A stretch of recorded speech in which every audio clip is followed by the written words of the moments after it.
Hi, this is Anita Johnson, one of the Making Contact producers. We have some exciting news to share with you. We've changed the name of our umbrella organization, the National Radio Project, to Frequencies of Change Media, abbreviated to FOC Media. Why the change? Well, it's simple. While our roots remain firmly planted in audio storytelling, those captivating radio shows and thought-provoking interviews you've come to love, we've blossomed into something more. Frequencies of Change Media now encompasses our broader mission to champion fiercely independent voices and narratives through education and fiscal sponsorship. Though we have a new name, we have the same heart.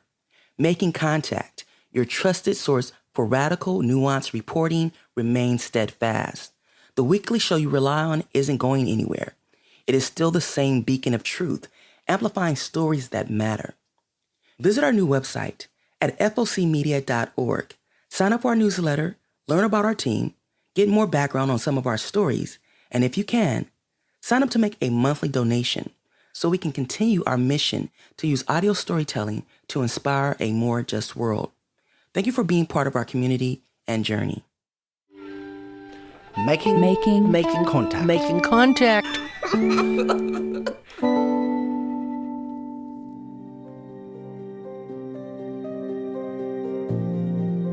You're listening to Making Contact. I'm Lucy Kang. Monday marks 1 year since October 7th, 2023. That day, over 1,000 people were killed and more than 200 taken hostage when Hamas-led fighters broke out of the border wall surrounding Gaza. Israel responded with a brutal and disproportionate assault on Gaza that has displaced nearly 2 million people in what many are calling a genocide. One study suggested that as of July, almost 200,000 Palestinians had been killed. And of course, all of this is in the larger historical context of Israel imposing decades of crushing apartheid conditions on Gaza. In the first half of the show, we're going to hear from some of those surviving the conflict. And I just want to warn you that some of this might be hard to listen to, but we thought it was important to bring you the voices of Palestinians in Gaza who have lived through the horrors of this war. So now, we wanted to bring you an update from someone you've heard on our show before, longtime journalist Rami Almeghari. He's been reporting on the ground since the start of the genocide. The largest scale of the Israeli army's actions is not perceived well by the international media coverage. What needs to be understood is the hardships that the people of Gaza are living in terms of this Israeli war on the Gaza Strip. Rami and I have kept in touch sporadically since October 7th. In May 2024, he recorded an audio diary about his daily life. Here's an excerpt. Maybe you hear the sound of the buzzing of an Israeli drone that has gone non-stop over the past 8 months since October 7. Surveillance cameras, surveillance drones that buzz around the clock, adding to the disturbance by an Israeli warplane, sound of Israeli tanks especially on the eastern parts of the region. I don't go far from my town of Benghazi to other towns, maybe especially in the southern region, Rafah, Khan Yunis, Deir al-Balah. Only when I have some work, I can't go further because of the fear that has ripping through me and the majority of the population here, that when you walk down in the street, when you use a public transport, moving from a place to another, you might be vulnerable to any kind of harm because you don't know what is the next target for Israeli warplanes. Throughout the Israeli aggression, Rami's family has tried to comply with the evacuation orders. So when they were first told to go to the south of the Gaza Strip, they left. In the beginning of the war, in October, I think October 14, my children and their mom were moving along with their uncle on the car of their uncle, and during that day they were driving on the Salah al-Din main road. Salah ad-Din is the central highway of the Gaza Strip. The Israeli army told people heading south that they could only use that road. Rami's family was on a crowded stretch south of Gaza City when the army opened fire. Israeli tanks bombarded the convoy of people displacing to the southern region of the Gaza Strip, and the car was there. The Israeli tanks hit the cars. One of the shells hit the car of their uncle, and their uncle was fatally injured and killed, while my children and their mother were saved. My little children, boy and girl, 3 years and 5 years old, were miraculously survived from that strike. Salah ad-Din became a notoriously deadly road, with travel only allowed in one direction, south, away from Gaza City. At first, the Israeli army just set up a checkpoint, but then they set up a military installation called the Netzarim Corridor, which was built over a protected wetland area. The army has used this corridor to further divide Gaza. Gaza is now being dismembered into 3 or 4 parts: the southern Gaza, middle Gaza, Gaza City, northern Gaza Strip, and the places, or these places, are dismembered now. The space in Gaza is very limited for the time being because of the large numbers of displaced people concentrated or concentrating now in central Gaza Strip and some parts of the southern Gaza Strip, like Deir el-Balah and Khan Yunis. Gaza is divided into 5 governorates. North Gaza and Gaza City are above the Netzarim corridor. Several Israeli ministers have called for the expulsion of Palestinians living in those areas to make way for Israeli resettlement. Rami lives in Deir al-Balah, the middle region of Gaza Strip, and below this is the second largest population center, Khan Yunis. And in the very south is Rafah, which borders Egypt. You may remember Rafah as the Biden administration's red line. Since October, Israel had been forcing Palestinians south into Rafah, which they told people was a safe zone. But then in the spring, they started threatening a ground invasion, and President Biden said if the army crossed that border, he would withhold some military shipments to Israel. But when the Israeli army invaded the city in May, U.S. military support for Israel didn't change, so Palestinians were pushed north again. Khan Yunis had been destroyed during a previous ground invasion, so many people continued onward to Deir al-Balah.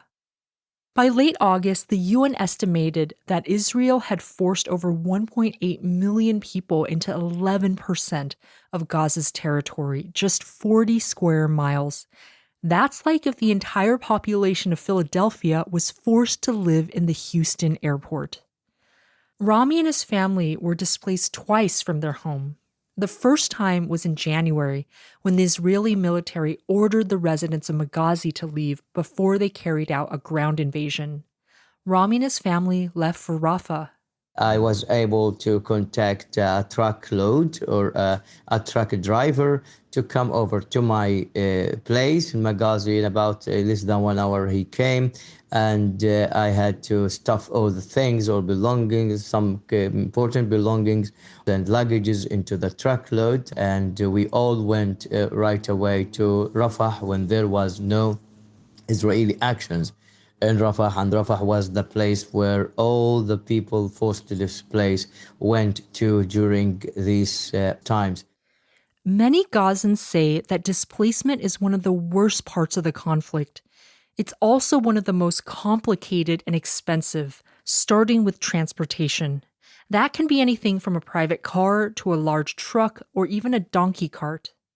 When you call on a driver or a vehicle to take you, you have to pay lots of money because this is a high time for these people to make business apparently. So you call it very costly. This is my experience. Others had experience with paying for the carrying of their luggages and paying for tents and erecting tents and being exhausted at many ways, stressful psychologically, mentally, financially, and others. In the winter and spring, many people who were displaced were actually staying in the same place for months at a time. And when people are pushed out of where they're staying, they're not just losing a shelter, they're losing community. In January, I myself had some people displaced into my home. So can you imagine you and the displaced people in your home are now forced to leave? This was a very stressful moment for me. I couldn't help myself to help the displaced people. All the people left. They left for nowhere. They left for unknown. Many of the people who are displaced have moved into tents. But some Palestinians are scouting ahead for commercial spaces or garages, often paying high rent prices so that when there is an evacuation, they'll have some place to go. And that was the case for Rami as well.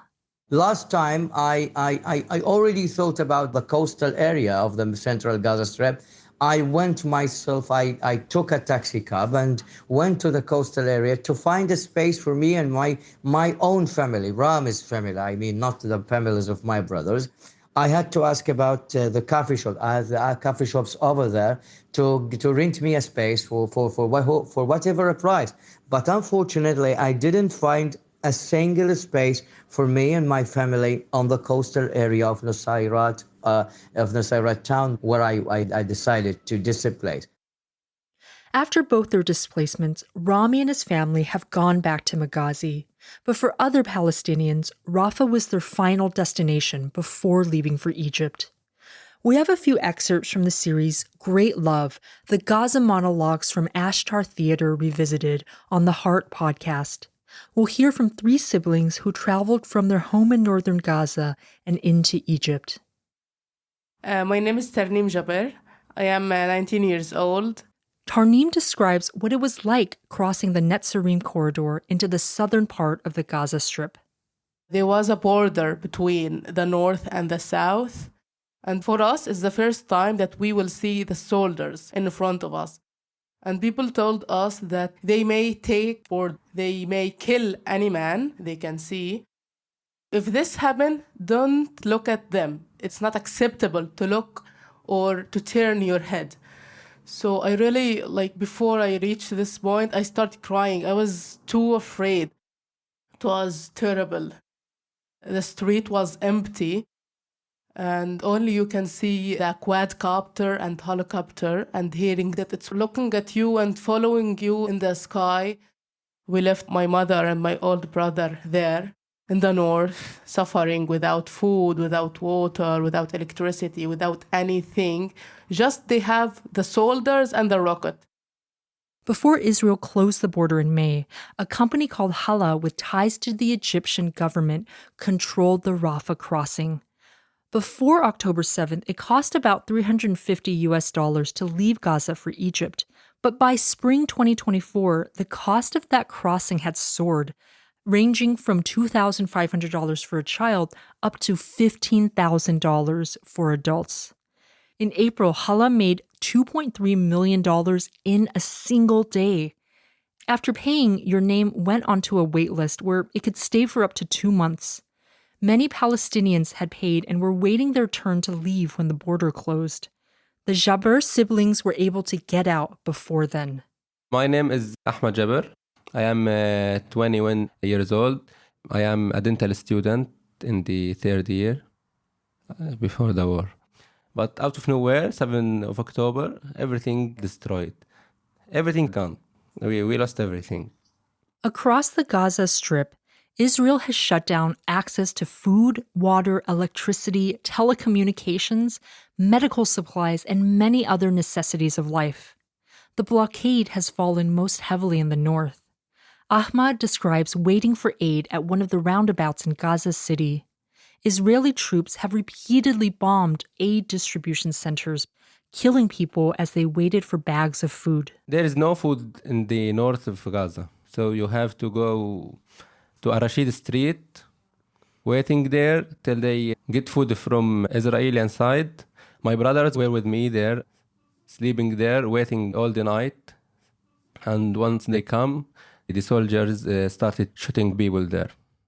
We can see people in the ground. I just blocked in my place, seeing people falling down. I don't know, like you just wait him to shoot you. I swear, they just shoot. Like they don't feel that they don't feel that we are a people. They just kill us. No one cares. No one stop them. The three siblings made it into Egypt, but they can't leave behind what they experienced. I am here in Cairo right now. Once I hear the plane, I feel like I'm still in Gaza. I feel like it's going to bomb somewhere. This is a memories that we will never forget. It's hard to forget.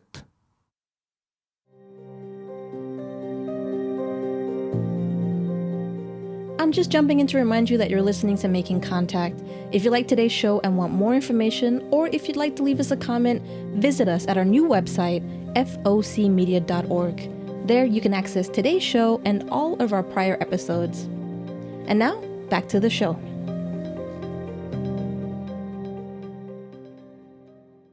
Welcome back to the show. In the first half, we heard firsthand descriptions of the war in Gaza. We thought it was important as journalists to honestly portray what is happening because corporate and legacy media hasn't necessarily been giving the full picture. So, in the second half of the show, we're going to look at the biases of mainstream coverage in the United States and what it leaves out. If we rely on mainstream U.S. media and the utterances of U.S. politicians, we have a very distorted view of what has happened. That's author and activist Norman Solomon, whose most recent book is War Made Invisible: How America Hides the Human Toll of Its Military Machine. He looks at media portrayals of warfare, particularly during the so-called War on Terror after 9/11. The book actually came out before the start of the genocide in Palestine, but Norman wrote an afterword about how the ideas apply in today's media coverage of Gaza, like the one-sided approach. Any historical context that is seen through or understood via the lives of Palestinian people has gotten really short shrift in U.S. media. There are occasional exceptions, but in general, the window on the world is tinted red, white, and blue, and tinted through the eyes of the Israeli government. After all, in 1948, hundreds and hundreds of thousands of Palestinian people were violently uprooted from their historic homes and kicked out of their own lands. This ethnic cleansing is what many Palestinians call the Nakba, or the catastrophe. Like many scholars, Norman argues that the Nakba is ongoing. There had been a dominant cliche, which still lingers, that somehow Israel was created for people without land, moving into land without people. But that was a complete lie. So here you have the absurd, the ludicrous, the arrogant, and in many ways, the genocidal attitude that Palestinians have no right to live in Palestine, and if they interfere with what is called the Jewish state, which continues to import Jewish people from elsewhere in the world, that Palestinians must either be kicked out of Palestine entirely or that they must be exterminated. So you have talked about how the Israeli military is part of the U.S. war machine. Can you explain what you mean by that? It's a very important point that while they have separate command structures, the Israeli military is to a large extent functioning as an adjunct, as an extension of the Pentagon and U.S. armed forces in general.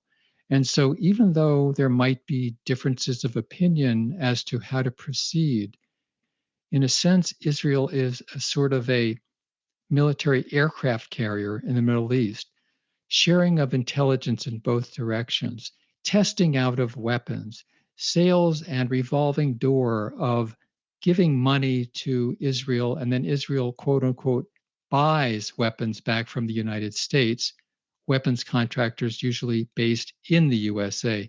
The fact is, it would be impossible for the Israeli war in Gaza to continue if the United States were not constantly shipping vast quantities of weapons and ammunition to the so-called Israeli Defense Forces. And that is a fact that is not talked about very much in US media. So, what is your take on how the media coverage of October 7th compares to the coverage of 9/11? And do you see any similarities between how the media has covered the Gaza war and the wars in Iraq and Afghanistan?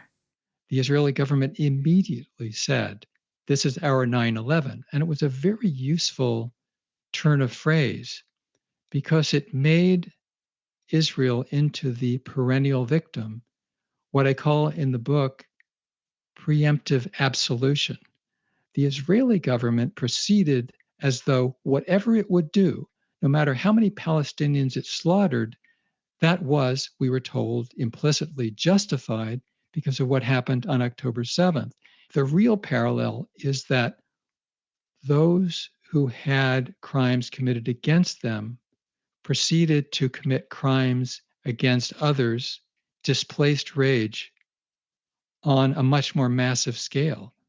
Put it mildly, as a matter of fact, the Brown University Cost of War Project said when you include the indirect victims of the US-led war on terror, as it's been called, there have been 4.5 million of those deaths since 2001, and most of them are civilians. So, one of the issues that you and others have pointed out is how outlets will tend to use a lot of passive voice when talking about Palestinian deaths. So, things like, these are from the New York Times, lives ended in Gaza, or strike on area where displaced Gazans were camped kills up to 25. And Israel is very rarely mentioned as the antagonist. So I'm wondering, by letting Israel off the hook in this way, how does media coverage frame the public's understanding of what's actually happening in Gaza? It's a kind of a motif of victims without victimizers. And so there'll be heartrending news accounts of the suffering of Palestinian people who are malnourished, sometimes starving, without healthcare, hospitals destroyed, bombs falling, being killed into the hundreds every day, and yet no reference to the fact that those victims have victimizers, and those victimizers are in the Israeli government and in the US government, because there's no way this would be happening if the weapons weren't flowing from the United States to Israel. In fact, upwards of 80% of all the weapons imports for Israel come from the United States. And I think journalists appropriately should express horror when there is slaughter of civilians, when it is government policy. And the problem is when it's very selective. And so in the afterword to War Made Invisible, I cite a couple of studies. One was done by the Intercept news outlet, and it found, and I'm quoting here, a consistent bias against Palestinians. And the numbers are really striking. In the first 6 weeks after October 7th, and I'm quoting here, the term slaughter was used by editors and reporters to describe the killing of Israelis versus Palestinians 60-1, and massacre was used to describe the killings of Israelis versus Palestinians 125-2. Horrific was used to describe the killing of Israelis versus Palestinians 36-4. So when we step back and we think, well, how could it be that when civilians are killed by Hamas, it's slaughter, it's massacre, it's horrific. But when civilians are killed by Israel, it's unfortunate, it's a tragedy, and rarely described with words like massacre or horrific. And the things that Palestinians are experiencing are truly horrific. I want to turn to Hamza, the third Jaber sibling who left Gaza. You heard his brother and sister in the first half of the show. Their audio is taken from the series Great Love, the Gaza monologues from Ashtar Theater Revisited on the Heart podcast. Quick warning that this clip includes some description of dead bodies. Yeah, I am Hamza Jaber, 24-year-old. I have been a volunteer in a Shifa hospital. I am a 6-year medical student, by the way. And this is the condition in Gaza. People there faced hundreds type of deaths. They hit a house in our neighbors. So I got to help and going there to see if there is anybody who's alive. So when I'm going there, I found a body without a head hugging a child. Just a body and a child hugging each other. And both of them are died. They die from lack of food, water, lack of medical treatment, medical care. The soldiers opened their fire randomly on them, so they got injured in critical areas in the head, in the chest, the abdomen. And also, the drones, the F-16, F-35, the snipers fire, the artillery fire. So multiple type of death, hundreds type of death. We may die in parts and they may collect us in a bucket. We don't have the chance to die in a peaceful way. Sometimes you feel that humanity is a big lie.